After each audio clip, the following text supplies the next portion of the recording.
এবার খোদ কলকাতায় ট্যাবের টাকা কেলেঙ্কারি। বেহালার সরসোনা গার্লস হাই স্কুলের তরফ থেকে সরসোনা থানায় অভিযোগ দায়ের করা ২৬ জন ছাত্রীর ট্যাবের টাকা অন্য অ্যাকাউন্টে ট্রান্সফার হয়ে গেছে। সেই অভিযোগের ভিত্তিতেই পুলিশ তদন্তে নেমে ৪ জনকে গ্রেফতার করেছে। একইভাবে সারা রাজ্যে যখন ট্যাব কেলেঙ্কারি নিয়ে আলোড়ন পড়ে গেছে, ঠিক সেই সময় দক্ষিণ ২৪ পরগনার গঙ্গাসাগরে মহেন্দ্রগঞ্জ হাই স্কুলে ৩১টি ছাত্রছাত্রীর ট্যাবের টাকা তুলে নিয়েছে হ্যাকাররা। ১৬৬ জন ছাত্রছাত্রীর মধ্যে ৩১ জন ছাড়া বাকি প্রত্যেকেরই ট্যাবের টাকা গিয়েছে। গঙ্গাসাগর থানাতে একটি লিখিত অভিযোগ দায়ের করা হয় স্কুল কর্তৃপক্ষের তরফ থেকে।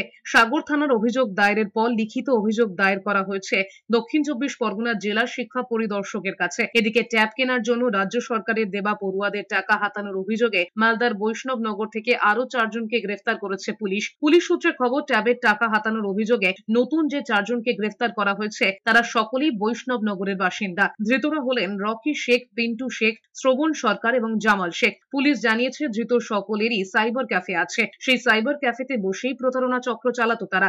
পুলিশ সূত্রে খবর, ধৃতদের থেকে একাধিক জিনিস বাজেয়াপ্ত হয়েছে। তার মধ্যে রয়েছে ১৫টি পেন ড্রাইভ, ল্যাপটপ, কম্পিউটারের হার্ড ড্রাইভ, ডায়েরি, ব্যাংকের নথি। আমাদের স্কুলে স্যার বলেছে যে আমাদের টাকা হ্যাক হয়েছে। আমরা আবার স্কুলে এসেছি, স্কুলে সেটা কাগজ জমা দেবো। জমা দেওয়ার পর স্যার বলেছে আবার কিছুদিনের মধ্যে আমাদের টাকা ঢুকতে পারে। হঠাৎ দেখে একদিন আমাদের সব বন্ধু বান্ধব সবাই ঢুকেছে, কিন্তু আমার অ্যাকাউন্টে টাকা ঢোকেনি। আমাদের কয়েকজনে ঢোকে নিয়েছে।